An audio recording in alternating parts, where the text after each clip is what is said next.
What's up, everybody, and welcome back to Neek the Podcast, part one of our 52nd episode. We're doing the news. It's me, your geriatric geek samurai, and of course, my cohort in crime, the man from down under, Tejas himself, the demon sour cream, Josh Finney. Josh, how are you doing, man? It's been a really, really long week. It's only going to get longer, too. It's been very packed. With things and stuff? Life in general. Trying to squeeze Uncharted into all of that. Getting ready to go on vacation next week. So I'm very excited. There's a lot to get through before that. A lot of work. You'll be here in Florida, actually. I will be. I'll be down in Nick's neck of the woods. I'll be down in Orlando. That's right. You will be doing some Disney stuff, right? I am. I'm going to Disney. Chelsea and I are going to Disney for several days. That's awesome. It's going to be fun. That's awesome. It'll be good. We're excited to take an actual vacation and not just get away for a day. So, I expect many pictures of you two in R2-D2 Mickey Mouse ears. There will probably be none of those. Like, I can all but guarantee you there will be none of those. Well, that's disappointing. But all right. Well, we are set. Like we said before, we are doing part one. Some scheduling conflicts. Me and Josh were the only two that were available, so we decided to break it into two. Rush to the team up. Kind of like some other properties we know. We're not going to mention any names. Oh, it's definitely the Disney princesses. Hail Snydra. So director James Bobbin, while on a press tour for Alice Through the Looking Glass, revealed that he will be helming the mashup of Jump Street and Men in Black, a film, Josh, you yourself are looking forward to. Yeah, I'm really looking forward to it. It's just goofy enough to get my attention because 21 and 22 Jump Street are a lot of fun, an awful lot of fun. The greatest task is really going to be recasting J and K in Men in Black, since they're not using Will Smith and Tommy Lee Jones. I can't imagine anybody else in those roles. Not that they're phenomenal, but that's who you associate those guys with. True. I don't know. I'll go see it. I'm going to have a lot of fun with it. If for nothing else, I'm treating it as Jump Street 3, really. I'm going to kind of ignore the Men in Black connection as much as possible. Gotcha. I know we spoke earlier about this, and a little upset that Phil Lord, Chris Miller not coming back for it. Yeah, that's it's not really puzzling. Those guys are some of the busiest writers in the industry right now, writers and directors. They wrote and directed the first two Jump Street movies. They did the Lego movie also, and because of the Lego movie's breakout success, they're helming the sequel, which is supposed to come out in 2017 sometime, 2017 or 2018, one of the two. They're helping with the Lego Batman movie. They're doing the Han Solo film, writing and directing. Well, not writing, actually, just directing. Directing and producing, I think, because Lawrence Kasdan is writing that, and they're doing something else. They're executive producers on the Flash film for DC. Right. So these guys are ridiculously busy. I expect them to have a hand in it, probably produce it, but that's 3 different studios they're spreading themselves between. I don't know how well that's going to go over. Well, we already know how the Warner Brothers Flash will go. Yeah, the thing's a train wreck right now. I don't even know if they're still attached to it. They were for a long time. And then they gave scripting duties to Seth Grahame-Smith, who was supposed to write and direct, and then bailed. So these guys, they're just insanely busy, but they're so great at taking ideas or pitching ideas that should never work and them actually being fun. Cloudy with a Chance of Meatballs, which, disclaimer, I did not like, but it was really successful. I enjoyed that film. I did. The Jump Street films, the Lego movie, and now they're doing Han Solo. Like, okay, I'm in on it. I'm all in. Let's do the stupidest things possible. I like it. I think they're going to be J and K. Well, they can't be. They'd both have to be K. But why would they both have to be K? Well, Will Smith was J in the first one. Yeah, but why can't Channing Tatum be J and then because he's already. No, they're already their characters from Jump Street. So you don't think that they're going to make them the MIB characters? I don't think so. I think at the end they might. When they first join up, I don't think so. And you have to bring Ice Cube over. Yeah, that would be cool if he was Zed. Yeah, if he's not brought over either as Zed or just there in general, nope. All right. Well, a name that we haven't heard from in quite a long time, Sharon Stone, might have a Jesus wee role Christ. in an upcoming Marvel film. Gratuitous wasp shots, anybody? So a lot of people are. That's like the most popular speculation right now is that she's going to be the Wasp. I really don't think she will be. I think she's going to have some small role in, not in Guardians. She might have a tiny, tiny role in Doctor Strange. She'd have a tiny role in, God forbid, Spider-Man. I don't really know where you put her. But the Wasp, it seems like that's way too soon to be, or, as Janet Van Dyne, that's way too soon to cast. And Michael Douglas has really been pushing for his real-life wife, Catherine Zeta-Jones, to be Janet. Yeah. Which I think would just be an awesome connection to do that anyways. You give me the choice between Sharon Stone and Catherine Zeta, I'm going to go with Catherine every single time. I agree with that. I don't know where it fits in, if she's doing something in the MCU, if she was cast in a different film that's owned by a different studio. We don't know. When they say, I'm in a Marvel film, that could mean something from one of 3 different studios. True that. Although, and if it's just... go ahead. She did say that it was a we role, which kind of makes me lead to, or I think that's what led people to believe that she's going to be in something that she's going to be miniature sized. I'm going to keep saying it. I really, really, really hope she's not the Wasp. Okay. Or not the Wasp, because Evangeline Lilly's the Wasp. But her mom. Janet. Yeah, her mom. I hope she's not Janet.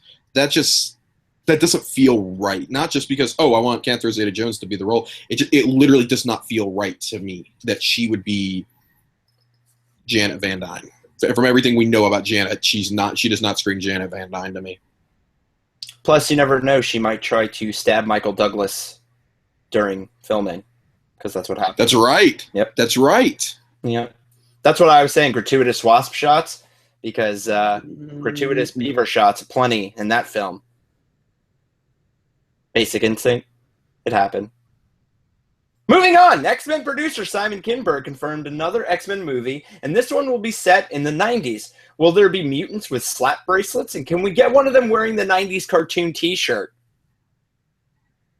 Man, so when they say the 90s film, I really don't think this is going to be another X-Men film. It's going to be New Mutants, most likely. Right now, there's no plans for any main installment X-Men film past Apocalypse.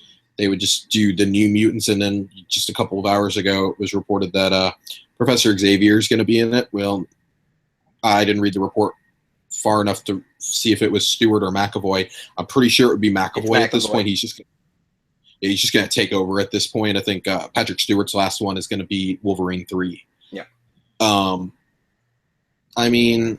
James McAvoy would probably get me to see this on home video, but I don't have a desire to see any more of these. There are people who want to, but a New Mutants film, God, they want to base it around the roster from the 90s comic with Cannonball and Cannonball, Boom Boom, and a few others.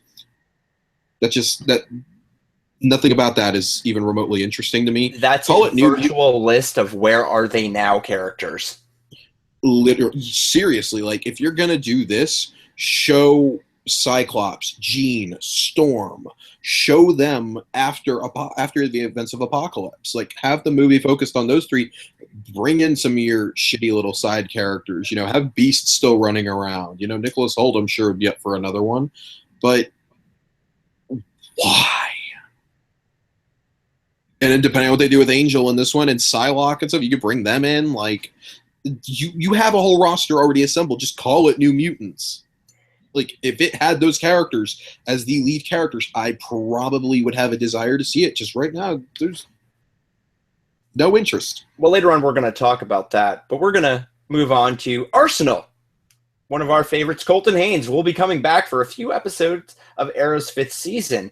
Colton Haynes, it's actually been a pretty big announcement week for him. Not only did he announce this on his, I believe it was on his Facebook or in an interview, but he recently just came out as gay.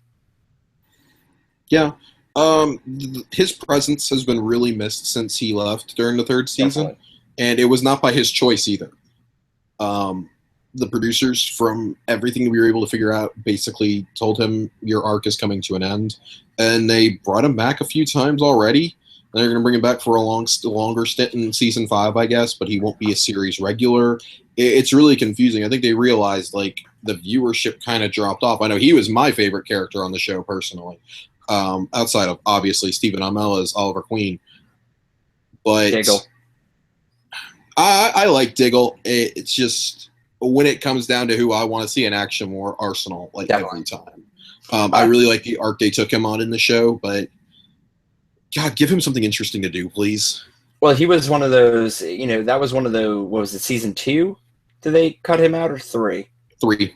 3, right. That was the when Oliver was down and out, and they had episodes that they could have really dug deep into these characters and fleshed them out more and given us time to really enjoy them. And instead, we didn't get that. We just got Oliver healing and a few scenes with them. And of course, his arc just abruptly ends. It's just like, okay, well, I'm moving to another city. Deuces, Team Arrow.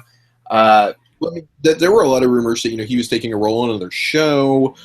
He was at one in the early phases. He was a name that was being thrown around for the Han Solo spinoff.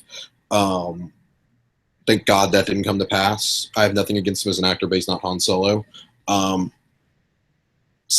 I mean, don't bring him back for the hell of bringing him back. I mean, it's been a fan demand, but give him a meaningful arc. I know that's a whole lot to ask these days, but just do it. Well, they need to do something because that show has gone rapidly downhill. Yeah, that's being really kind about it, too. I am being kind about it. But Star Wars fans, rejoice! The Force Unleashed 1 and 2 are now backwards compatible, and right after I sold my Xbox. Yeah, saw the announcement on May the 4th. Immediately bought both games, bought the DLC. I think for everything combined, it cost me maybe $15. That's amazing. It was awesome. I really, really enjoyed these. They're not great, but they're just dumb fun. And the DLC is some of my favorite DLC. It's alternate reality. It's like you kill Luke Skywalker, you hunt down the Ewoks in the Endor expansion, you murder Han Solo and Princess Leia. It's awesome. That was it was a lot of dumb fun, but it was definitely the worst addition to canon I think ever. Oh yeah, that I'm gonna refrain from saying names, but I have a very close friend of mine who likes Star Wars a lot, and he to this day thinks The Force Unleashed was one of the greatest things ever. And I was like, it was fun because you had all the powers of a Jedi for the very first time. Like No. they took Jedi powers and dialed it to 12. It was a lot of stupid fun. And he's like, oh, Starkiller was such a cool character. I'm like, okay, let me stop you right there. Starkiller was the worst character I think I've ever met in a Star Wars game. Like, he is top 10 at least. There wasn't a lot of substance there, and we definitely did not need him dying being the cause of the formation of the Rebel Alliance. Yeah. If for nothing else, when they announced the Great EU Purge back in 2013, 2014, somewhere in there, whenever they announced the first castings for The Force Awakens, it was early 2014, they also said all the canon was gone. I celebrated because stuff like this needed to go. Yes, definitely. And for this to be the worst thing in the canon, that's saying a lot, because there's a lot of really shitty stuff that was put in there. Yeah, this one was forced, and of course it breaks all the rules set forth by not just the expanded universe, but the original trilogy. Yeah, it literally ruins everything. I mean, really? They were on the Death Star before it was the Death Star? Really? No. Really? No. And then the whole, I have a secret apprentice that I'm hiding from the Emperor that nobody hides from. Okay, fair enough. Right, like, I'm willing to forgive Inquisitors running around now, but not a secret apprentice. Yeah, that was just strange. But Call of Duty Infinite Warfare was officially announced after the leak trailer, which we talked about on last episode. But that trailer has been downvoted over 1 million times, begging the question, did Paul Feig direct this one too? Oh my god. That escalated quickly. Yeah. Well, it took the place the most downvoted trailer from the new Ghostbusters. I don't know if I'm the only one, but I have zero interest in this. I would like to point out though, they're getting space battles in this game before you are in Star Wars Battlefront. Yes. That's pretty sad when Call of Duty does it before a game that's literally set in space. That is very true. I agree with that. It doesn't look that fun to me, but it looks better than Ghosts did, so I guess that's something. I'll play the campaign like I always do. The big drawing point for me is Modern Warfare Remastered. Which is funny that you bring that up, because there are no plans right now to sell that game, the remake of Modern Warfare, without a purchase of Infinite Warfare. So I'm going to call bull on that. Because the last time Activision did something like this was with the Modern Warfare 2 Special Edition, and you got the original Call of Duty ported to Xbox for it. Yeah. And then they sold it individually like 6 to 12 months later. If I have to wait 6 months to get Modern Warfare by itself, I'd pay up to $40 for it just for that game. I have a really big problem with having to drop $80. Even with the Gamers Club discount at Best Buy or on Amazon, you're still paying $60-something after tax. Yep. I cannot consciously spend that. Which really hurts me to say, because I'm one of the ones who's been clamoring for this remake for quite a while. Like, I want to go back and play this. There's a reason why Activision isn't making any of these backwards compatible. They're going to remaster these.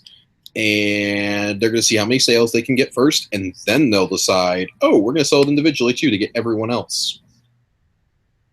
I just don't know if I want to go back to, what was it? Not the farm. What's the map I'm thinking of? Where it's got like the farmhouse and then the barn and the tall grass. Oh God, I know which one you're talking about. Sniper Heaven, basically. Yeah, you like would go up into the attic of the farmhouse and just snipe everybody as they're trying to run across the field. God. I mean, I'll be honest, like, I really, really, really want to do Modern Warfare Remastered solely so I can do the campaign again and again and again. I really, really, really want to do All Gillied Up. I don't want to do the mission that comes after it, because that's a nightmare, but I want to play All Gillied Up again. Yeah. That is, we talked about it in the show before, I think. That is one of the best level designs I've ever seen. And the final achievement for it, the airplane. My God, I don't even want to talk about that. I don't want to talk about it right now. That is the stuff of nightmares right there for gamers. To this day, that is still the only achievement I think I'm missing on Modern Warfare. And Ray has it, which nobody likes you. That's because Ray is better than us. And I love Ray. I'll admit that off camera. Anyway, the writer of Dragon Ball Z Evolution, Ben Ramsey, issued an apology for his role in the universally disliked film, stating that he went into the writing process for the money and not because he had passion or even fandom for the project. He said he has learned a lesson about the creative process. Now, if we can just get Damon Lindelof and David S. Goyer to issue apologies. So, one, this guy tanked his career with that movie. Yes, I don't think he's writing at all. And then saying something like that also is akin to the kiss of death. Most of the people who are adapting these works have no passion for it. They're doing it for the money, but we just don't say that. I don't think that Akiva Goldsman, for example, has passion for Transformers, but is like heading up the Transformers writing room universe. And a Hasbro board game one, I kid you not, a Hasbro shared universe is a real thing that is happening. That they've begun brainstorming. There will be a Candyland movie, most likely. There will probably be a movie based off Sorry. I want you to let that sink in. I will go see the Candyland one. I don't know about you, but I'd pay money to see Hungry Hungry Hippos. Oh, I definitely would. Just don't say things like this out loud. Keep those thoughts to yourself, especially when we pretty much forgotten that this happened. Now everybody remembers it again and remembers how much we hate him. And I know I was trolling Lindelof and Goyer and basically the whole thing, but I actually have a huge problem with anybody apologizing for work that they did. Yep. whether or not you did it for the right reasons or not, when it comes to, I guess, art and entertainment, I don't feel that you should apologize. You know, like, you made a movie, it didn't come out good, cool, move on. You know, it's look, it's just the way it is. Like, George Lucas is never going to come out and go, you know what, I could have done a better job on the prequels. You know, they were made. It's over and done with, and I don't feel that this is going to get people to. I mean, unless he's issuing this apology so that he does get work. I mean, it's really, it doesn't matter. Like, Either way, I mean, it's baffling and kind of selfish. Yeah. It's just like, you know, oh, my career stalled out. Look at me. Like, I'm the guy who did this. Please forgive me. People are going to look at it and be like, oh, you're the guy who did that. I definitely don't want to hire you now to come do my movie. I don't know. It's, you know, as much as we may make fun of Lindelof, Lindelof has done some fantastic work. And even Goyer's done some pretty decent stuff. He did Blade. He did Blade, but he also did Blade Trinity. So, wrote and directed it. Well, you know, he did Blade. There's a reason why he was removed from The Dark Knight Rises. Any whoosies. Early reviews for X-Men Apocalypse hit the streets this week like a dancing gang from the music video Beat It, and were instantly beat to death by critics posing as a motorcycle gang. Its aggregate score at the time of this writing was hovering at about a 42% on Rotten Tomatoes. Yeah, that's pretty bad. This is a movie that Fox had a lot of confidence in, too. They allowed the embargo to lift 3 weeks ahead of time. Yep. It's actually really baffling now reading these reviews why on earth they did that. I think they were hoping for a Civil War style hit. You know, oh, maybe our movie will be viewed a little bit better because Civil War just came out. We're going to ride the hype wave. Nope. That has backfired drastically. I'll be honest, I didn't expect to see the reviews for this until probably the Monday, until that Monday. About a week and a half from now, a week and a half, almost 2 weeks from now, I expected to see them. And we found out on Friday, they said real quietly the embargo was going to get lifted. Like, oh, cool, you know, let's see, let's get hyped. I think I've read like one positive review. There's, I've read a couple of positive reviews, but most of them hinge on a lot of the same stuff. Like, it's a lot of things that these reviewers are focused on. And, you know, like global warming, if 97% of scientists or critics say this is happening, then guess what? It's happening. You know, honestly, I got a little worried when I posted that GIF of Psylocke in the group. Yep. That was when that's the only time I've really gotten super worried about this movie. Like, I've been pretty optimistic about it after that first Comic-Con footage. And now it's like, okay, that was a big red flag to me. Like, that came out a couple days before these reviews. And I read the reviews and I was like, okay, makes sense. I'm still going to go see it. You know, we're going to review it. You know, I plan on going and seeing it. I know Ray's going to go see it when it comes out. It just might not be day one. It might be an afternoon matinee when I go and see it. But you have such a talented cast. How on earth do you not pull it off? Everything that I've read, you know, says, you know, McAvoy and Fassbender continue to be the highlights, of course, and Oscar Isaac is completely wasted. Like, that's what every review I've read, even the positive ones, have said. He's totally 100% wasted. Like, it's not that he does a bad job; it's that he is completely, utterly wasted as Apocalypse, and that really, really, really bothers me. Like, there's some reviews that are saying X3 was better than this. Oh, yeah. I was just about to get to that, and that hurts my soul in ways you will never. Oh, no, you do know, Josh. You do know. So, for them to say it's worse than X3, it's like, okay, because for me, like, the lowest you can get is Wolverine's film. His first film, that's like the lowest you can possibly get, in my opinion. And they're like, yeah, nobody's even able to hit that. It's, man, and I'm not trying to beat a dead horse because we did that in the skit. I honestly didn't think that any other comic book movie this year would sink low, right? Like sink this low. Did I think X-Men Apocalypse was going to be like in the 80 percentile, and above? No, I didn't, because what is Days of Future Past is their most successful film, and I think it was at like a 70 something, like high 70s.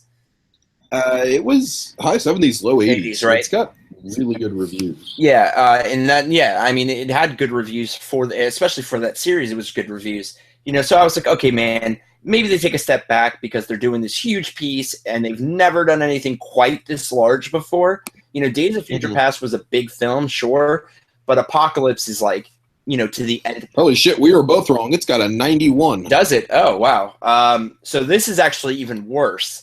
You go from a 91 to a 42.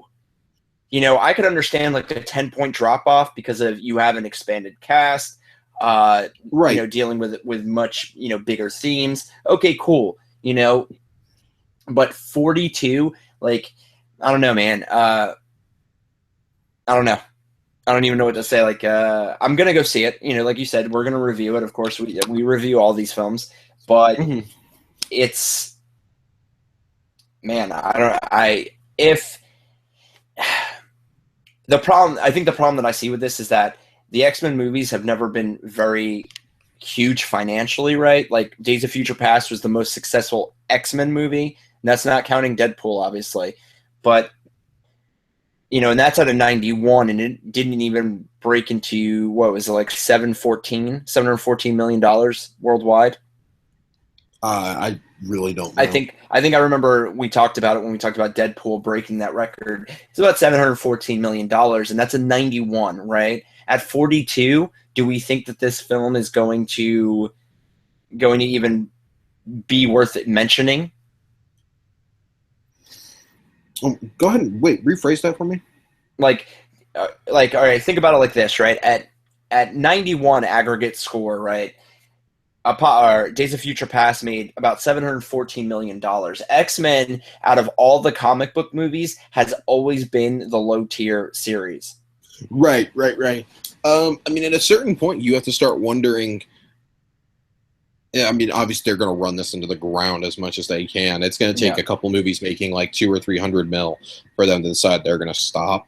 And we've said it before, like, I really think that Fox is going to be the first one to fall off out of the big three in terms of shared universes for comics, because it's just, they have the least appeal. Like, I like the X-Men a lot. That's what I grew up reading. I did not grow up reading Avengers. I didn't read Avengers until I was into my high school years. I read X-Men and Spider-Man from the time I was a kid, from when I was like 6 or 7 years old. Those are the ones I saw. When the movies came out, I flocked to those. I dragged my dad to them.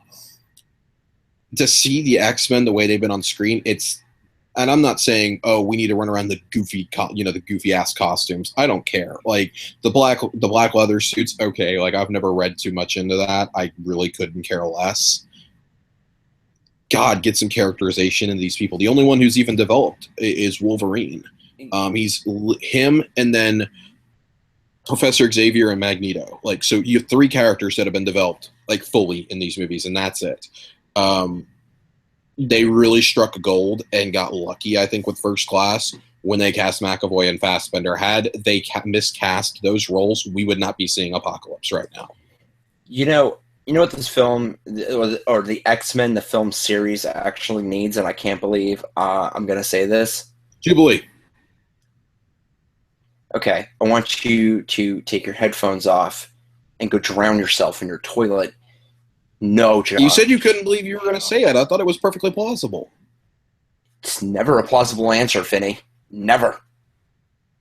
But what it needs is to be more dark and more gritty. It's like Fox doesn't get the point of the X-Men, right? Yeah, the battle with Magneto, but the thing that always I think still surprises me is that they don't really focus on the fact that the X-Men were stemmed from the civil rights movement, and that a lot of that stuff is always played like in the background of these films, right? Like, it's the setting, but they never emphasize it. You know what I mean? Like, yeah. It always winds up being a battle between the X-Men and Magneto, or the X-Men in this force and the X-Men in that force. And it doesn't really show a lot of the strife having to deal with the fact that they are being they're having their rights violated. And I think adding that into a movie for the X-Men and making it smaller, you would have a much better series of films instead of giving us this like popcorn fluff that we've been getting over the past, 16 years? Yeah. Yep. The first one came out in 2000, I think. So 16 years, and there's still. Let's not even pretend like there's even continuity in these anymore. There's not, but I mean, the only time that they really show anything that's I want to say deep is with Magneto. Like, he's the only character that really gets this, like, you feel like, I guess, his pain and the reasons why he's doing these things. Mm-hmm. You got it a little bit with Xavier when McAvoy took over the role in First Class, but I want to see, like, I know it sounds bad, but I want to see people spitting on the mutants. I want to be in that world, right? To where they start to show that they are extraordinary people and that they are special people and they are just like everybody else. Instead of we get, one or two scenes of like parents freaking out or a bar freaking out, and then it goes right into, we need to stop this world devastation. You know what I mean? Like, make the story smaller. I mean, yeah, make it smaller, but not everything's some giant world calamity. Yeah. I felt like First Class did a really good job at telling a smaller story because it showed the formation of the team, but yeah, it was a big scale event. It was the Cuban Missile Crisis, but really it came down to the X-Men versus the Hellfire Club. Like, That's what it ultimately came down to. Like, and they were demonstrating their powers. I mean, like, the sailors were underneath mind control and like getting false orders, but then you've got Beast and Banshee fighting Azrael, fighting the dude who had cyclones. I don't know his name, and a few others, and it was really cool how they did that. Like, everybody had a distinct purpose for being there, but it wasn't some massive, like, oh my god, if we don't kill this mutant, we don't kill the Sentinels, our whole timeline is erased, and it's all for nothing. Yeah. It didn't need that. I don't know. I think I like First Class so much, and like I have such an attachment to it because it told a story without Wolverine. Yeah. I mean, that's what definitely movies could be without Hugh Jackman. Well, I mean, also, like the first three movies, right? You have the Senator, Angel's father, right? Like, he never felt like a threat. He always felt kind of goofy and out. He wasn't a threat. That's why. Like, he literally only introduced the cure in X3 because he wanted to cure his son. That is the only reason. Like, he wasn't evil. He was never meant to be evil. Well, see, that's the thing. I'm not saying evil, right? But I want to feel the kind of, like, vitriol from a character like that. Not that Senator, maybe. Like, not having it be Angel's father. But I want there to be some, like, I guess, political pressure, that's felt throughout the film, and then like public opinion felt throughout the film, instead of starting off with that story about, inequality, and then all of a sudden that's just kind of pushed to the side because now they got to go fight Magneto, or now they got to go fight the Hellfire Club, or now they got to do this. You get what I'm saying? Like, I want to feel that tone throughout the entire film. Yes, but you also have to remember that's not going to put butts in seats. You go to a superhero movie to see battles. Like, inevitably, it's going to boil down to a conflict with Magneto, with the Brotherhood, with the Hellfire Club, with Apocalypse, with his Horsemen. Like, something has to be the driving antagonist in that. You can still have the politics in there, but you have to find a way to balance it. Well, yeah, no, and I completely agree with that. But I think the first film would have been much more of a hard-hitting film, right? If you really got to see, like, the political pressure that forces Magneto and the Brotherhood of Mutants to just react, and just come out and devastate and whatnot, and then the X-Men have to step in. It was kind of like quick, bing, bang, boom, and now it's X-Men versus the Brotherhood of Mutants. Mm-hmm. Yeah, but you ready to move on, good sir? I am. Disney has shut down its Disney Infinity gaming branch, citing a market that is too in flux for its liking. It will take $147 million charge against its fiscal quarter, or, one weekend of its movies. They have made $1 billion in 127 days, after all. So when we first heard the news this afternoon that they were going to shut down Infinity, I think it took all of us by surprise at first because we all assumed like, oh, this is a really successful thing. They're the main ones that you think of when you think Toys to Life. And then I started remembering every time I've been in a Toys R Us, every time I've been in a GameStop or a Best Buy, like there are just racks and racks and racks of these figures. And it doesn't seem like they ever sell. Except like on Black Friday, maybe when new characters come out, but that's it. Like, I don't think a lot of people understand the fact that you had to upgrade the game each year to play with the new characters. That got annoying, I'm sure, for parents who you don't understand. I mean, the majority of the people using these, their parents are not going to understand. These are grade school age children who might not even understand that you got to upgrade the software each year. That being said, I mean, what I saw, it looked like it was the most accessible of those.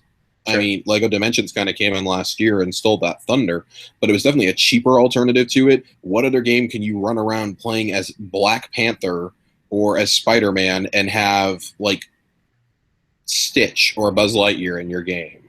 Have Mulan and Mushu. You could go across all these different properties, Kylo Ren, Luke Skywalker, all these guys, and have it fall so flat. This is part of Disney's whole restructuring of their company. I mean, they've been starting to cut a lot of the expensive talent out at ESPN. They're starting to drop ESPN from a lot of packages. Like, they're realizing business is changing, and it's more profitable for them to just close this whole division and license out their properties to studios like they do with Star Wars already. So, Disney Ultimate Alliance, would you play it? Yeah. In a heartbeat, right? I would. It's just the other question you have to wonder here, and something related to Disney, how much longer do these other games hold out? How long does Skylanders hold out? Because that's no way you can tell me that was ever as popular as Disney Infinity. When it first came out, it was crazy popular. When it first came out, yes. But it's been about 4.5 years since then. Yeah, it's definitely dropped off. Well, even when we started the show and we started the group and a lot of the other groups that we would frequent, a lot of the older gamers who were parents would talk about Disney Infinity, getting it for their children or their nieces and nephews to play with them, and Skylanders as well. I haven't seen a post like that in months. Like, and when I say months, I'm not talking 3 or 4. I'm talking like 8. I mean, I really think, like I said, last year when things were coming out, really the big push became LEGO Dimensions. Like, it managed to do what these other ones couldn't. It was appealing to both kids and adults. So I always thought that was really cool. It's something I'm not going to sink my money into. If I had kids, I would in a heartbeat. So it would have franchises I could play with, but it's Legos, my kids could play with. I don't have a desire to get into any of these. I see the appeal. If I was like 8 or 9, I would absolutely love these games. I would have been all over Disney Infinity.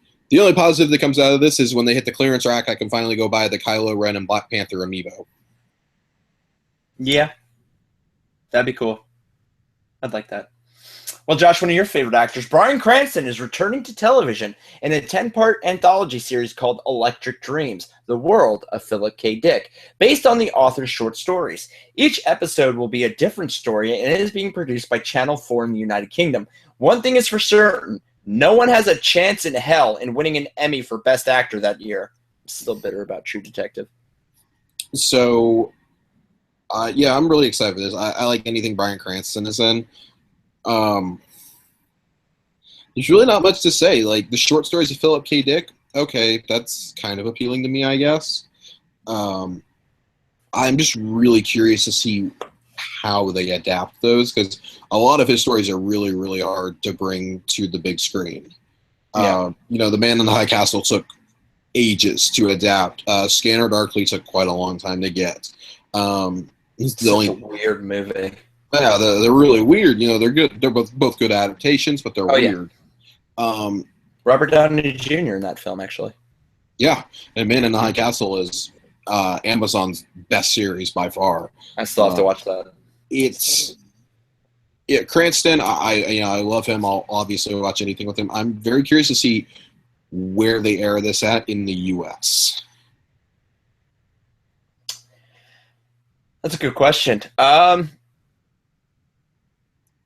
It is not network TV. I'll tell you that right now. Well, it's not BBC. Channel 4 is actually, I think Sky is producing it too, and I forget who Sky's partner is in the United States. Sky goes to every network in the U.S. Yeah, so it could go to anybody. I'm thinking honestly, it's going to be on one of the premium networks. It's probably going to go to either HBO or it could land at Netflix. Channel 4 has done a lot of stuff with Netflix in the past. I'd be really curious to know if that's going to happen.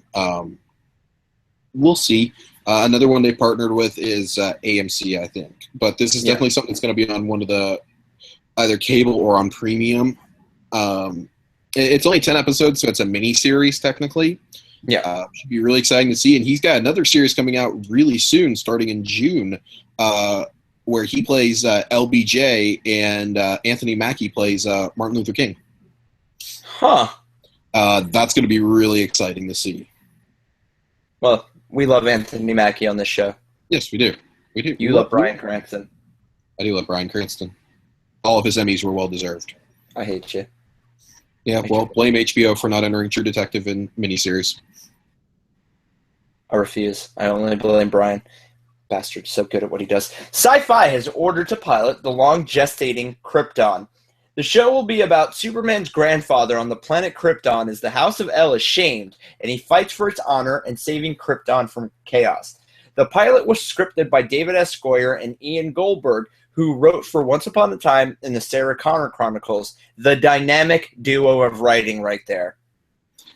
So I love Sarah Connor Chronicles, so that's kind of good news to me. But that doesn't mean I'm going to watch Krypton Gotham. You know what, honestly, it sounds like to me, man? Krypton Terrible. Game of Thrones.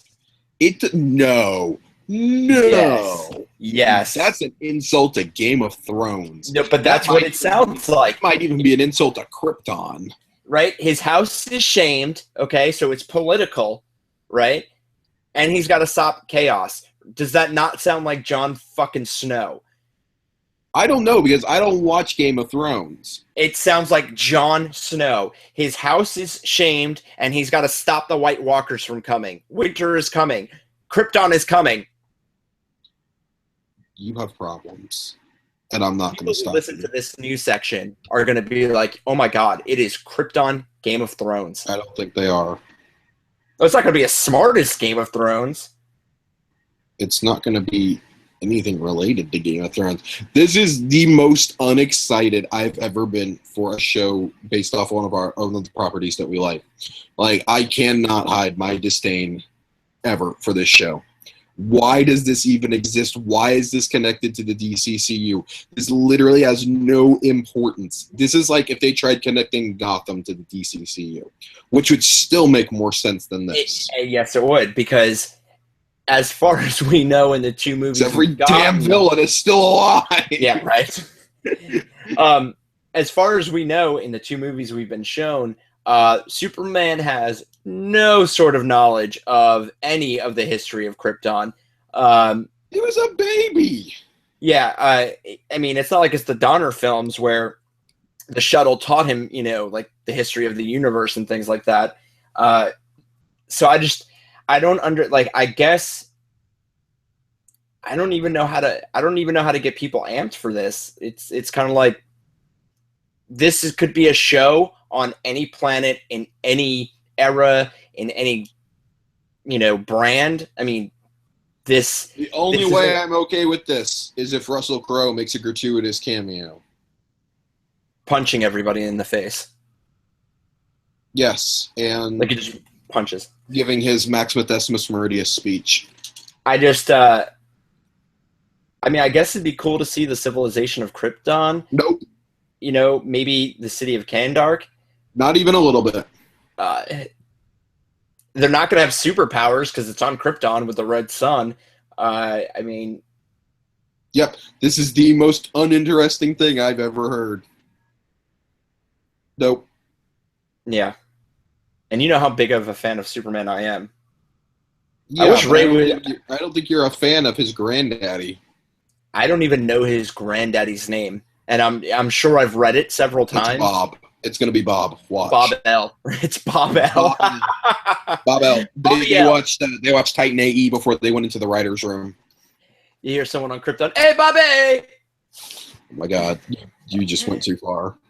And the last bit of news: Alden Ehrenreich has officially been cast as the young Han Solo in the coming Christ. standalone Star Wars film from Disney. The movie is yet untitled Han Solo, but it's going to pick up on Han Solo's events before New Hope.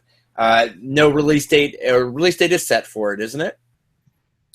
Yeah, May 2017 or May 2018. 2018. Ehrenreich that will be pushed back to December. Most likely. Ehrenreich looks really good. I think he would make a good young Harrison Ford, but he does not look as good as Sebastian Stan as Luke Skywalker and Mark Hamill. Oh my God, that's the best thing Isn't I've it? ever seen. Now that scares me because I'm worried they're going to go do a Luke Skywalker story. Timothy Zahn trilogy. It can happen now. No, it can't because it's not canon. They can make it canon again. They could bring it back. No, they can't. They could bring it back. They back. absolutely cannot. Bring it back. Bring the Force Awakens negated any hope of ever bringing that back. I am totally getting a jacket that says on the back, "Bring the Zahn back," and everybody's going to ask me what the hell it means. You all have problems. Yeah. I'm not okay with this. No, if I had to pick, he would. I mean, I liked all three of the finalists. To refresh your mind, Alden Ehrenreich, Jack Raynor, and Taron Egerton were the three finalists for the role. I personally would have liked Egerton because I think he has the right amount of cockiness. Like I've said many a time on this show, like he's the right kind of jerk. Swagger. He's got swagger. He's got the swagger. He's got the cocky swagger. He's got the jerkiness. Han Solo's not a hero in this movie, and Alden Ehrenreich is a nice guy. He's a very nice guy in his movies. But he looks roguish. He looks ruggedly handsome. He does. Like, I don't know if anybody's seen the Photoshop of him in the Han Solo clothes. It's pretty awesome. The casting of him, okay, fine. I always had faith they would do it. I'm sure Harrison Ford will come in and, teach him how to be him, essentially.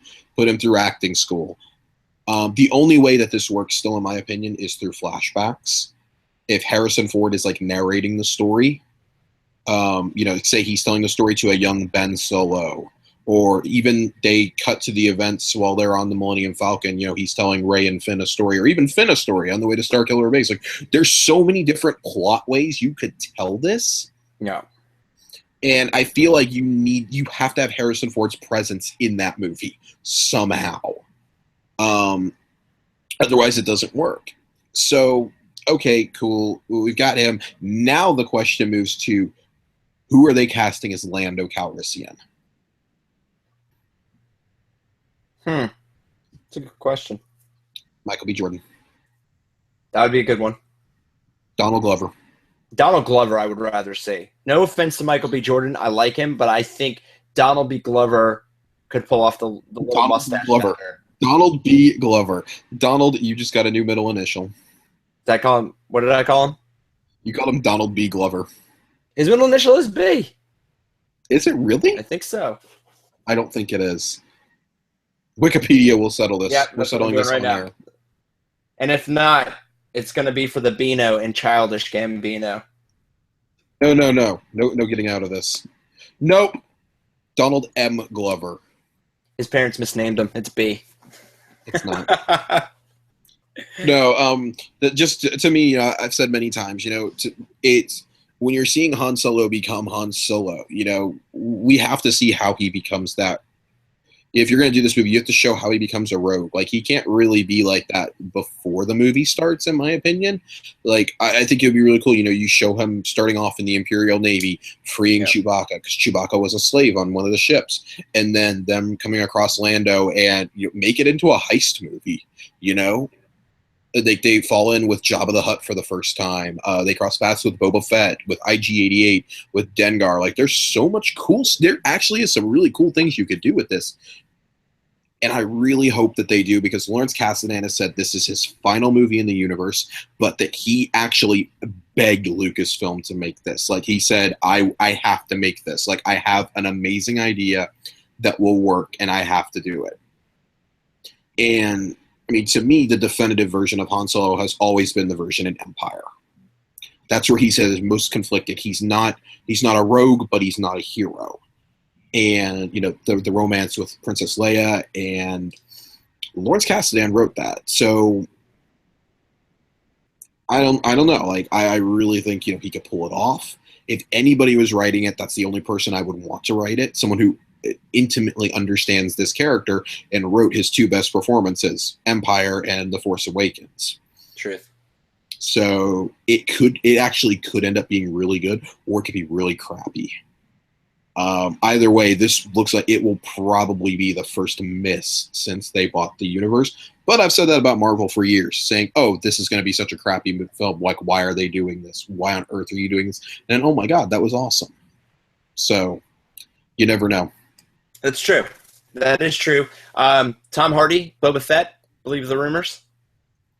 Nope, because a new, much, much, much more credible one came out today, that he has filmed a secret cameo in Episode 8 in which he interacts with John Boyega.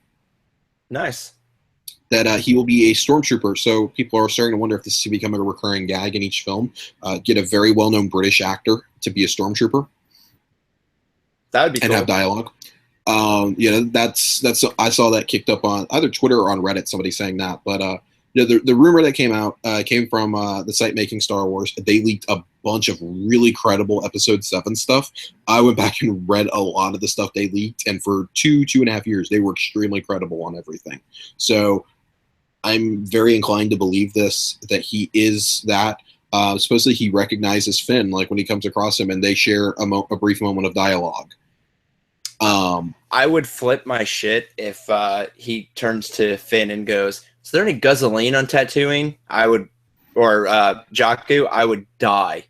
If I recognize his voice, I'm pretty sure the whole theater will stand up and start yelling, "Witness! Witness! Witness! Witness me!" They have to make some sort of comment about the mask. Yeah. That's why. Would it be painful if I removed this? For you. I just I need them to make fun of it in some way. And I think that especially Rian Johnson is clever enough. I'm trying to figure out who Joseph Gordon-Levitt is going to inevitably end up being, because he's been in every one of Rian's films. Another stormtrooper. Probably a role like Simon Pegg had. He'll be an alien named Robin. Oh, if they did that, that'd just be the best troll ever. It would be. It would be. All right. We're going to spin out of news, guys. Thank you for listening to part 1 of our episode 52. New Neek 52. See what I did there? I did, and I don't know if I like it. Failure to launch. Anyway, with that, guys, thanks for listening to the news section. Stay tuned. Watch out for our second part, which will be our topic of the week, where we are going to talk about, did Disney pay critics to downvote Batman vs. Superman, upvote Civil War, and then downvote X-Men Apocalypse again? Catch that. And Josh, what can they do while they wait? Go play Uncharted 4. And listen to Game Break, the Uncharted 4 review. Yeah, Nick and I are planning that for this week. Hopefully for Friday or Saturday. So. Good deal. Nick actually at that time will be in my house. Literally, physically in my house. Ooh. You've been here. You know what it's like. It's a scary, scary thought. Actually, he'll be up here filming a Skyrim fan film, Josh. Oh, love Nick. He's a beautiful man. But with that, guys, we'll catch you on the next part. And Josh, tell them what they can do. Catch you on the flippity flip. We'll go with it.